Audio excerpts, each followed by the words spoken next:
हम्म। अच्छा जी, आज हमने जो टॉपिक डिस्कस करना है बेसिकली वो हमारे पास है डेवलपमेंटल माइलस्टोन्स।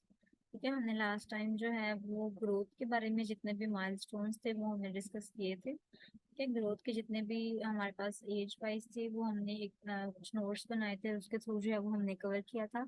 तो आज हमने जो है वो पढ़ना है डेवलपमेंटल माइलस्टोन, यानी अगर हम डेवलपमेंट की बात करें तो उसके डिफरेंट माइलस्टोन्स जो हैं वो कौन कौन से हो सकते हैं। ठीक है, तो डेवलपमेंटल माइलस्टोन में आपने यही याद रखना है कि जिस तरह हमने बात की थी कि फिजिकल अगर ग्रोथ हो रही होती है तो हमारे पास होता है ग्रोथ का फंक्शन जो है उसमें आ जाता है। अगर फिजिकल जो है वो इंक्रीज इन साइज हो रहा है, और अगर हमारे पास फंक्शनल इंक्रीज इन साइज हो रहा है तो वो हमारे पास डेवलपमेंटल माइलस्टोन में आएगा।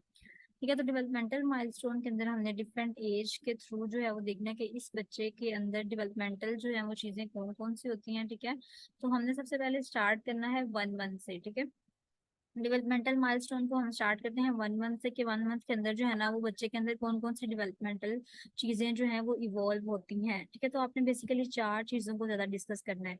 हर एक जो है वो एज के अंदर आपने 4 चीजों को ज्यादा डिस्कस करना है। 4 चीजों में कौन कौन सी चीजें आएंगी, एक आपके पास आ जाएगा ग्रॉस मोटर, यानी उसकी जो मोटर मूवमेंट्स होती हैं। एक आपके पास आ जाएगा विजुअल मोटर। विजुअल मोटर का मतलब क्या है कि वो देख कितना सकता है। उसके बाद आपके पास लैंग्वेज की स्किल आ जाएगी। उसके बाद सोशल एडॉप्टिव स्किल जो है वो आ सकती है। ठीक है, तो हमारे पास जो है यहाँ पे ग्रॉस मोटर के अंदर यानी उसकी जो मूवमेंट है वो कितनी हो रही है कितनी नहीं हो रही।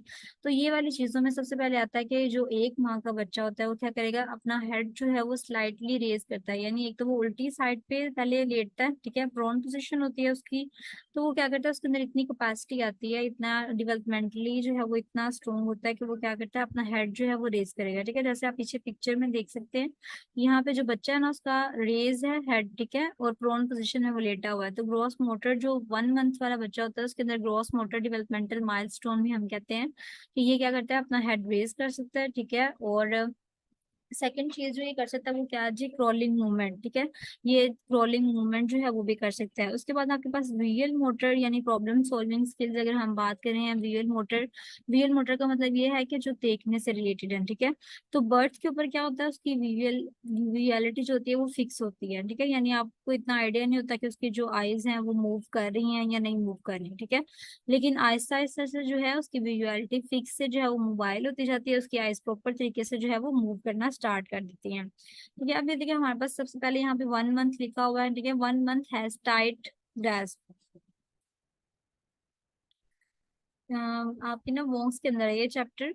ठीक है, मैं आपको चैप्टर नेम बताती हूँ अभी। अच्छा, 1 मंथ के अंदर क्या है, has tight grasp follow to mid line, कि वो क्या करता है, जोर से जो है ना वो पकड़ लेगा। ठीक है, लैंग्वेज की अगर हम देखें तो अलर्ट टू साउंड, यानी उसको लैंग्वेज की तो समझ नहीं आती 1 माह की उम्र में, लेकिन वो क्या करता है, जहां से साउंड सुनाई देता है, जहां से आवाज आती है उस साइड पे जो है वो अलर्ट होके सुनता है।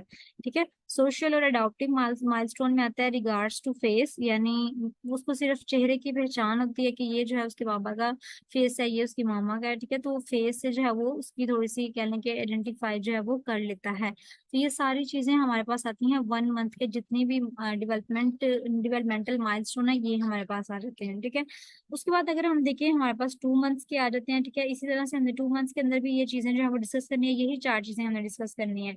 ग्रॉस मोटर, अब वो पहले वाले में आपने क्या पढ़ा था, 1 माह का बच्चा क्या करता है कि उल्टा हो जाता है। ठीक है, और अपना हेड जो है वो रेस करता है। ठीक है, अब ये ग्रॉस मोटर वाला जो क्या करता है, वो अपना हेड मिड लाइन में होल्ड कर लेता है, यानी उसके अंदर इतनी कैपेसिटी आ जाती है, होल्डिंग कैपेसिटी, कि वो अपने सर को एक जगह पे खड़ा कर सकते हैं। ठीक है, लिफ्ट चेस्ट ऑफ टेबल, यानी वो अपनी जो चेस्ट होती है उसको भी उठा सकता है, यानी जब वो उल्टा प्रोन पोजिशन पे होता है ना तो वो अपने हाथों को इस तरह से यूज करता है कि वो अपनी चेस्ट को उठा लेता है। ठीक है, विजुअल मोटर की अगर हम बात करें तो इसमें क्या होता है जी, ये ऑब्जेक्ट्स को फॉलो करता है, यानी उसकी आंखें जो होती हैं वो जिस तरफ ऑब्जेक्ट जाएगा उस तरफ उसकी आईज जो है वो मूव करना शुरू हो जाती हैं।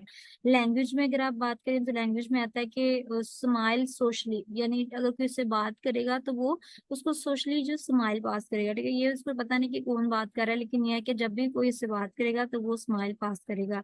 और एडॉप्टिव की अगर हम बात करें तो उसमें क्या आता है, रिकॉग्नाइज पेरेंट्स, यानी वो 2 माह का बच्चा जो होता है वो अपने पेरेंट्स को पहचानना स्टार्ट कर देता है। ठीक है, ये हमारे पास 2 माह के हो गए। उसके बाद हमारे पास 3 मंथ्स के जो माइलस्टोन आते हैं उसमें हमारे पास देखिए ग्रॉस मोटर में आता है supports on forearm in prone. ठीक है, वो फोर आर्म को जो है वो यूज करना अच्छे से स्टार्ट कर देता है, और वो अब जो हेड को स्टीडली हेड में अप कर सकता है, ठीक है। पहले था कि वो होल्ड जो है प्रोन पोजीशन पे हेड को जो है वो उठाता है, ठीक है। पहले हमने ये पढ़ा, फिर हमने पढ़ा कि वो जो है क्या करता है जी, हेड को मिड लाइन में रख लेता है।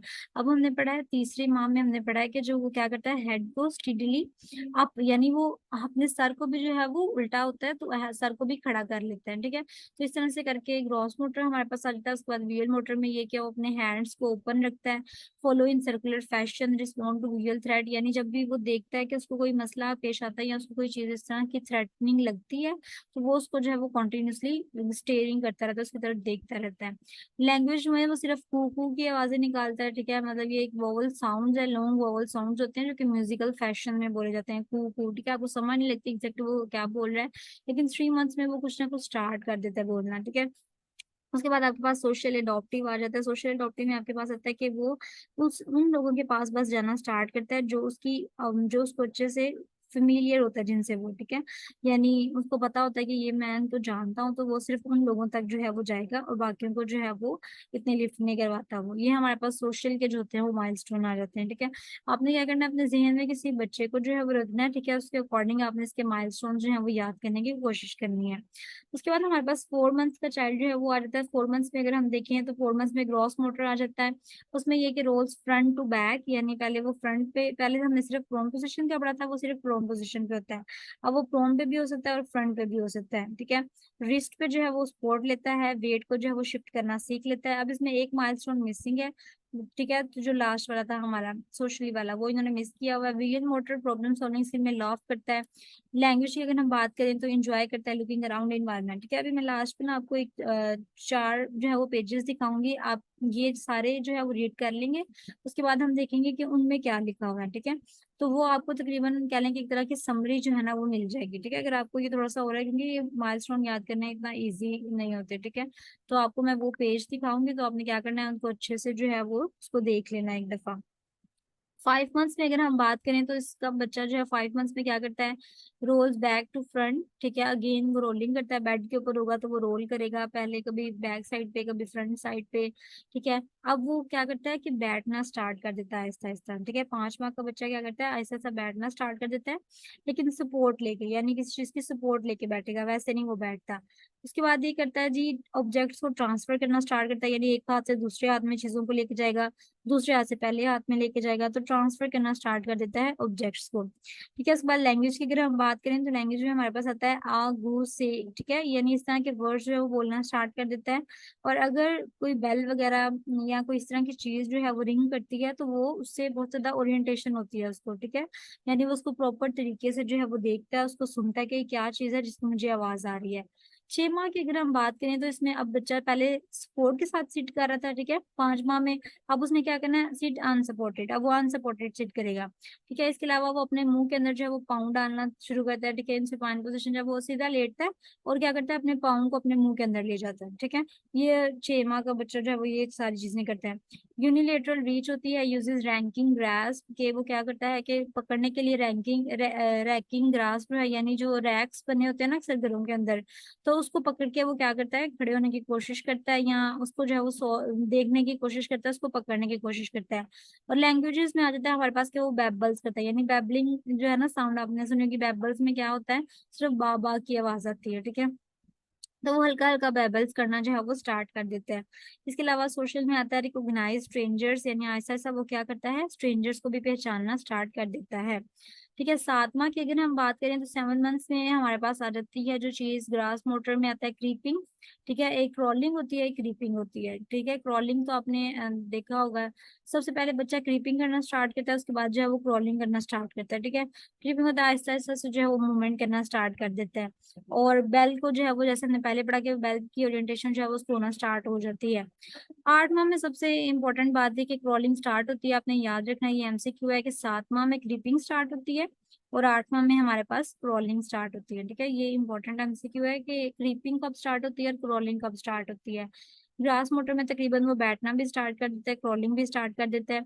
उसके बाद जी दादा, उसका मुंह से जो है वो निकलता है वर्ड, और फिंगर फीड्स, यानी वो ज्यादातर हाथ से जो है ना हाथ को मुंह में डालता है और उसको खाने की इस तरह से कोशिश करना स्टार्ट कर देता है। नोमा की अगर हम बात करें तो नोमा में क्या आता है, पिवट्स व्हेन सिटिंग, यानी जब वो बैठता है ना तो वो इस तरह से, पिवट मूवमेंट क्या होती है कि वो अपनी एक्सिस के इर्द गिर्द जिस तरह रोटेट करना होता है, ठीक है, उस तरह से वो मतलब आगे पीछे गिर रहा होता है। पुल्स टू स्टैंड का मतलब ये होता है कि अगर आप उसका हाथ पकड़ेंगे ना और उसको खींचेंगे तो वो खड़े होने की कोशिश करेगा। क्रूजेस क्या होता है, क्रूजेस होता है कि आप किसी चीज को पकड़ के तो चलने की कोशिश करें, ठीक है, बच्चा जो होता है ना वो किसी चीज को पकड़ के चलने की कोशिश करता है, उसे हम कहते हैं क्रूजेस। पिंसर ग्रिप क्या, ग्रास्प क्या होता है, पेंसिल जो होती है ना उसको पकड़ना ऐसा ऐसा स्टार्ट कर देता है वो नोमा की उम्र में। इसके अलावा प्रोबिंग विद फोर फिंगर, यानी जो अब उसकी फोर फिंगर होती है उसके साथ वो इस तरह से चीजों को सर्च भी करता है, होल्ड करता है बॉटल्स को, ऑब्जेक्ट्स को थ्रो भी करता है। और लैंग्वेज में अगेन अब वो बाय बाय करना स्टार्ट कर देता है, ठीक है, अगर आप उससे कहोगे ना नो तो उसने वो काम से जो है वो रुक जाना है, ठीक है, और मामा वगैरह जो है वो उसके मुंह से अब इंडिस्क्रिमिनेटली आ जाता है बोलना उसको। सोशल में अगर हम बात करें तो ये जी डिफरेंट गेम्स खेलता है, ठीक है, केक वगैरह की इस तरह से डिफरेंट गेम्स जो आपके फोन में हो सकती हैं, वैसे भी गेम हो सकती हैं, उनको जो है वो देखता है ज्यादातर। 10 मंथ्स में बात करें तो ग्रॉस मोटर में हमारे पास आता है walk when led with both hands, ठीक है, आपने उसके दोनों हाथ पकड़े होंगे तो वो थोड़ा थोड़ा चलेगा। उसके बाद यहाँ पे लैंग्वेज में देखें उसके पास 2 वर्ड्स आ गए हैं, ठीक है, अब मतलब उस ऐसा से उसकी वर्ड्स की अमाउंट जो है ना वो ज्यादा होती जाएगी। पहले एक था, फिर 2 हुए, ठीक है, फिर एक था, अब फिर जो है वो 2 वर्ड्स वो बोलना स्टार्ट कर देता है। उनमें कौन कौन से वर्ड्स हैं, दादा है और मामा है, ठीक है, डायरेक्टली जो है वो ये वर्ड्स बोलना स्टार्ट कर देते हैं। 11 मंथ्स में अगर हम बात करें जी तो ये हमने पढ़ लिया, दादा मामा वगैरह ये सारा कुछ बोलता है वो, ठीक है। और अब लेकिन 10 मंथ्स में और 11 मंथ्स में जो डिफरेंस था वो क्या था, 10 मंथ्स में वो क्या करता था, दोनों हाथों से चलता था, ठीक है, यानी आपने दोनों हाथ उसके पकड़ने थे फिर उसने चलना था। लेकिन 11 मंथ्स में क्या होता है, सिर्फ आप एक हाथ उसका पकड़ेंगे तो वो चलना शुरू कर देगा। और लैंग्वेजेस में भी इस तरह से आता है कि उसकी जो दादा और मामा के वर्ड्स हैं उनके अंदर एडिशन होना स्टार्ट हो जाती है, ठीक है, यानी और वर्ड्स जो हैं वो ऐड होना शुरू हो जाते हैं और वो और वर्ड्स सीख लेता है आहिस्ता आहिस्ता, ठीक है। और कमांड्स वगैरह, यानी अगर आप उसे कोई कुछ कहते हैं कि ये करो या ये ना करो तो वो उसको भी सुनता है। 12 माह यानी 1 साल की उम्र में अगर हम देखें तो बच्चा चलना स्टार्ट कर देता है फाइनली, ठीक है, ग्रॉस मोटर में आता है वॉक्स अलोन। व्हील मोटर में आता है यूज मेच्योर पिंसर ग्रास्प, यानी उसकी जो पेंसिल की ग्रिप होती है वो ज्यादा मेच्योर हो जाती है। Marks paper with pencil, pencil के साथ जो मार्किंग वगैरह करना स्टार्ट कर देता है। इसके अलावा 2 वर्ड्स के अलावा, दादा मम्मा के अलावा वर्ड्स बोलना स्टार्ट कर देता है, ठीक है। जार्गनिंग होता है कि दूसरे वर्ड्स होते हैं, ठीक है, डिफरेंट सिलेबल्स के वर्ड्स होते हैं वो बोलना स्टार्ट कर देता है। और इमिटेट करता है, यानी जिस तरह इमिटेट होता है कॉपी करना, कि अगर कोई और बंदा ये काम कर रहा होगा ना तो वो भी वही काम करेगा, ठीक है। जो 1 साल का बच्चा होता है वो यूजली अपने पेरेंट्स की कॉपी करता है, अपने बहन भाई की कॉपी करता है, ठीक है, तो वो कॉपी करना स्टार्ट कर देता है। और सबसे बड़ी बात कि अगर आप उसके उसके नाम से बुलाते हो कि भाई इधर आओ तो वो जरूर आपकी बात सुनता है, ठीक है। और ड्रेसिंग वगैरह भी जो है उसको थोड़ी सी सेंस जो है वो डेवलप होना स्टार्ट होती है कि ये मैंने कपड़े जो है वो इस तरह से पहने हैं या नहीं, ठीक है। फिर हमारे पास 12 मंथ्स के जो है वो माइलस्टोन आ जाते हैं, तो माइलस्टोन को आपने इस तरह से याद करना, ज़हन में किसी की जो है वो पिक्चर बनानी है आपने और उसके थ्रू जो है वो आपने इन माइलस्टोन्स को याद करना है। अब हमारी जो बुक के अंदर माइलस्टोन यूली परवेज के ऊपर दिए होते हैं ना, उसमें बहुत ज्यादा लेंथ ही उन्होंने दिए हुए हैं, ठीक है, काफी एक्सटेंसिव दिए हुए हैं। मैं आपको एक पिक्चर दिखा देती हूँ, अगर आपने उसकी पिक्चर लेनी हो, जो मैंने नोट्स बनाए थे, जैसे आप ये कह लें, ठीक है। अब ये देखेंगे मेरे पास जो है ना, ये मैंने इस तरह से नोट्स बनाए थे इनके, कि ग्रॉस मोटर का मैंने लहदा बनाया था, ठीक है, फाइन मोटर का लहदा बनाया था, इस तरह हियरिंग एंड स्पीच का लहदा बनाया था, और सोशल बिहेवियर का लहदा बनाया था। आपको स्क्रीन शेयर हो रही है, नहीं हो रही होगी। अच्छा ये देखें, ये हमारे पास जो है ना ये अब आपको नजर आ रहे होंगे, स्क्रीन शेयर हो रही है ना आपके पास।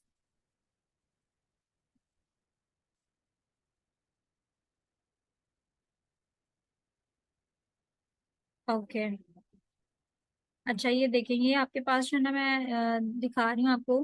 ग्रॉस मोटर में अगर हम देखें ना, सबसे पहले हमारे पास ग्रॉस मोटर आ जाता है जो हमने पढ़ा, ठीक है। चाहे तो आप उस तरह से याद कर सकते हैं कि मतलब सबका जो है वो सेपरेट सेपरेट याद करें, और चाहे आप इस तरह से कर सकते हैं कि ग्रॉस मोटर में क्या आता है, नियोनेट का प्रोन पोजीशन, ठीक है, सबसे पहले हेड टर्न टू साइड, सिर्फ उसको साइड पे हेड टर्न करता है, वो supine पोजीशन पे लेट सकता है, और आप उसकी जो हेड होता है वो लैग करता है, यानी आप उसको उठा के बैठा सकते हैं, ठीक है।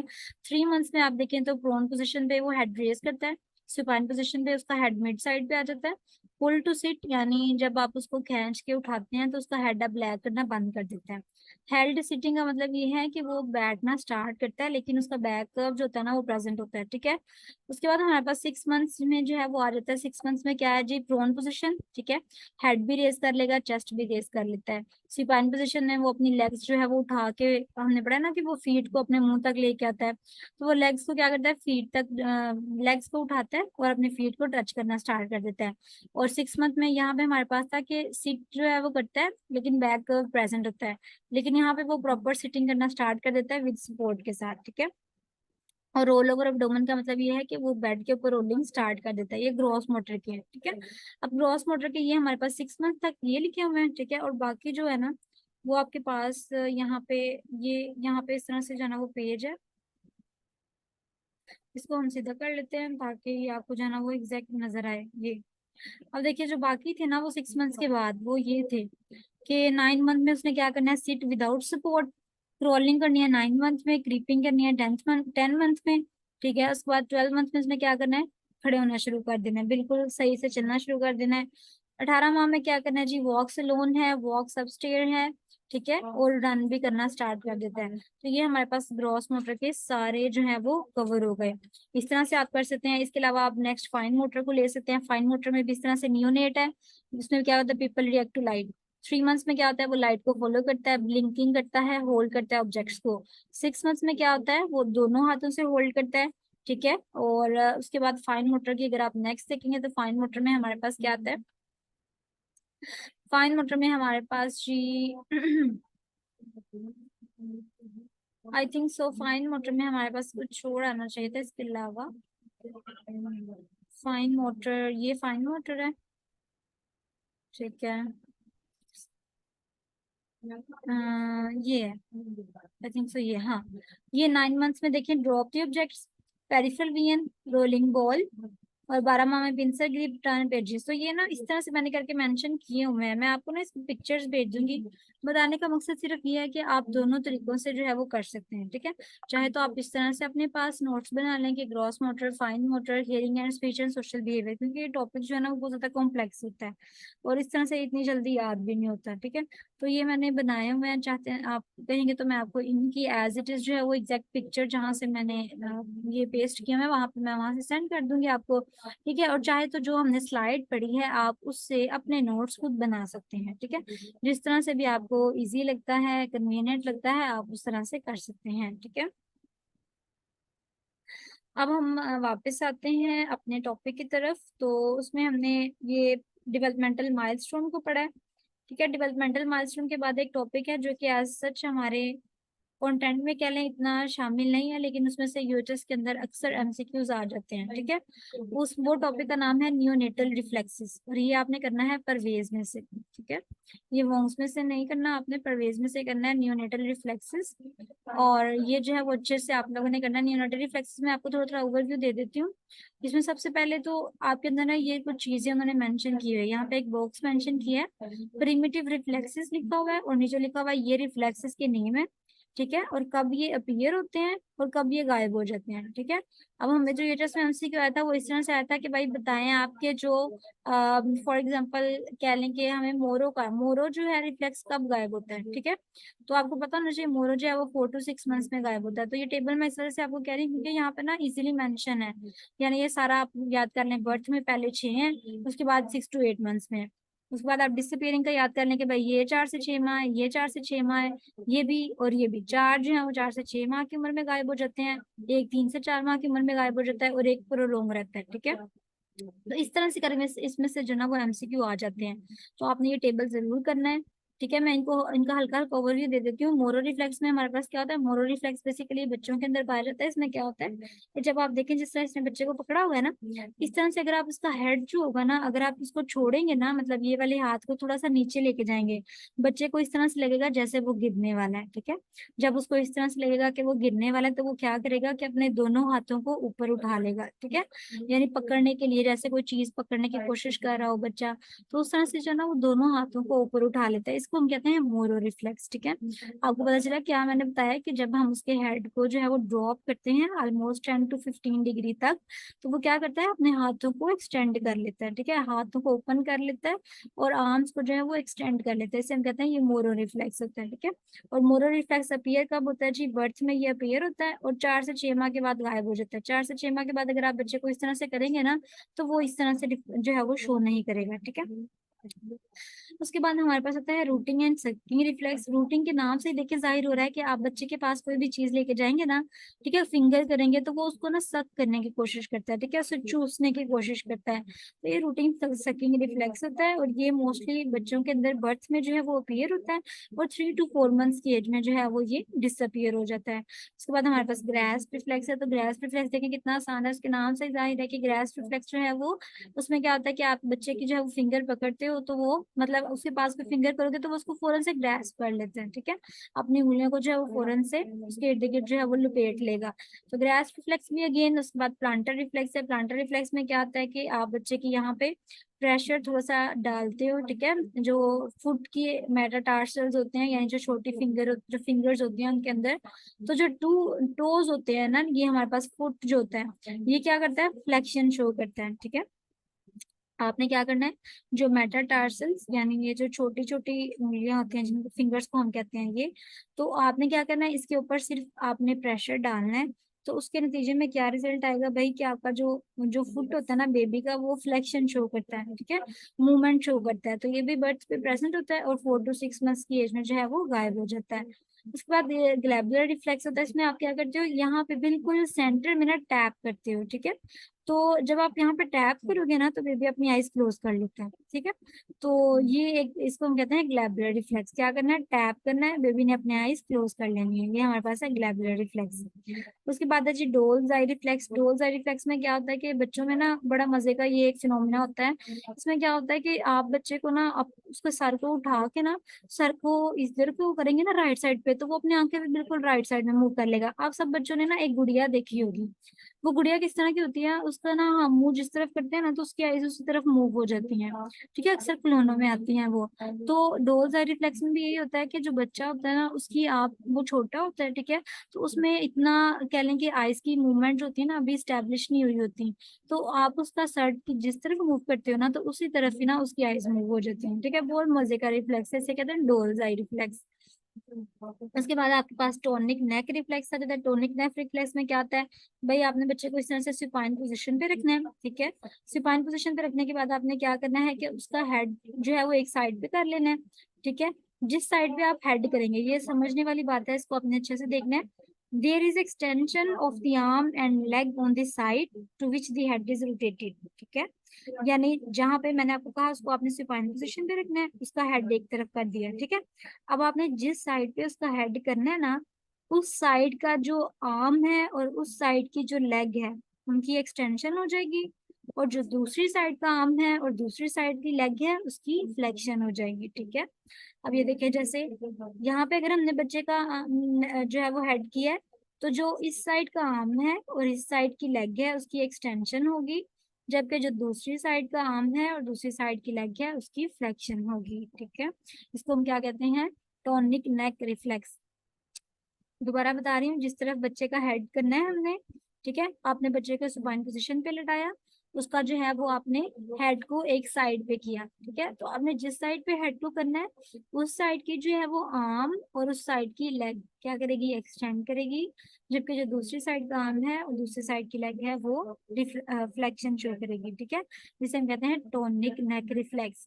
उसके बाद आपके पास प्लेसिंग रिफ्लेक्स आ जाता है। प्लेसिंग रिफ्लेक्स का मतलब क्या होता है, आपने इस तरह से बच्चे को उठाना है, आप क्या करोगे उसे जब भी इस तरह से मतलब कोई शो कराओगे ना, जैसे उसके नीचे कोई ग्राउंड आ गया, ठीक है, तो वो फौरन से क्या करेगा, अपने पाँव को ना रखने की कोशिश करेगा उसके ऊपर, कोई उसको सपोर्ट मिलेगी ना तो फौरन से अपना पाँव उसके ऊपर रखने की कोशिश करेगा, इसे कहते हैं प्लेसिंग रिफ्लेक्स। ठीक है, वॉकिंग रिफ्लेक्स भी तकरीबन सेम ही होता है कि बच्चे को अगर आप किसी जगह पे खड़ा करो तो वो चलने की कोशिश करता है।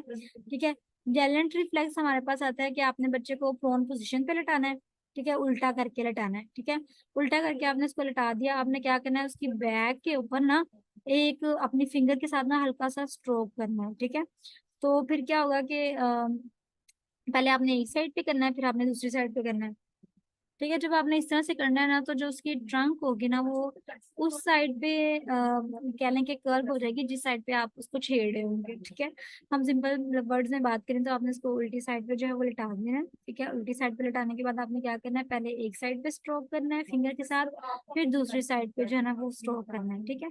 तो क्या होगा, इसका रिजल्ट ये निकलेगा कि आप जिस साइड पे स्ट्रोक कर रहे होंगे ना, बच्चे की जो कमर होगी, जो उसकी बैक होगी ना, बैक होगी, वो उसी साइड पे जहाँ पे आप छेड़ेंगे उस साइड पे, उस साइड से थोड़ी सी कर्व हो जाएगी। ठीक है। यानी उस साइड से स्टिमुलस शो करेगी, ये हम कहते हैं जेलेंट रिफ्लेक्स। उसके बाद ही हमारे पास विड्रॉल रिफ्लेक्स आता है। विड्रॉल रिफ्लेक्स का मतलब होता है कि जब आप बच्चे के पाँव के ऊपर हल्की सी पिन लगाएंगे ना, तो वो फौरन से अपना पाँव पीछे कर लेगा। ठीक है। इसे कहते हैं withdrawal reflex. Cross extension reflex होता है। क्रॉस एक्सटेंशन रिफ्लेक्स इतना इंपॉर्टेंट नहीं है क्योंकि ये वोन्स के अंदर इतना शामिल नहीं है। ठीक है। आपने ये नहीं करना। लोंडा रिफ्लेक्स जो है वो आप कर सकते हैं। उसमें क्या होता है कि आपने बच्चे को रखना है प्रोन पोजीशन के ऊपर। ठीक है। और उसके अपने हाथ जो होते हैं वो उसके एब्डोमेन के नीचे मोस्टली रखने होते हैं। ठीक है जी। तो नॉर्मल रिस्पॉन्स क्या होता है कि वो हेड को थोड़ा सा एक्सटेंड कर लेता है। ठीक है। ये भी इतना इंपॉर्टेंट नहीं है। पैराशूट रिफ्लेक्स इंपॉर्टेंट है। पैराशूट रिफ्लेक्स में क्या होता है कि आपने बच्चे को इस तरह से प्रोन पोजीशन पे रखना है। ठीक है। और उसको परमिट करना है, यानी इसको इजाजत देनी है कि वो थोड़ा सा नीचे जो है वो गिर सके। ठीक है। तो जब आप उसे थोड़ा सा नीचे गिराएंगे तो वो क्या करेगा, अपने हाथों को अगेन एक्सटेंड कर लेगा। ठीक है। और इस तरह से जैसे कि वो उड़ने लगा है अभी, इस तरह से जो है ना पैराशूट टाइप जो है मूवमेंट शो करेगा। तो ये आपके पास क्या रहता है, पैराशूट रिफ्लेक्स। ठीक है। तो ये आपके पास कुछ रिफ्लेक्सेस है जो आपने अच्छे से करने हैं। आप यहाँ से कर सकते हैं, आप यहाँ से कर लें, क्योंकि यहाँ पे पिक्चर्स दी हुई हैं। वो उसके ऊपर ये मेंशन है लेकिन सिर्फ एक टेबल मेंशन है, उसके अंदर पिक्चर्स नहीं है। ठीक है। तो आप यहाँ से भी कर सकते हैं, आप वो से भी कर सकते हैं, लेकिन मैं ज्यादा रिकमेंड आपको करूंगी आप परवेज से करें रिफ्लेक्सेस वाला टॉपिक। और जो ग्रोथ एंड डेवलपमेंट में हमने ग्रोथ के माइलस्टोन्स पढ़े थे वो आपने नोट से करने हैं।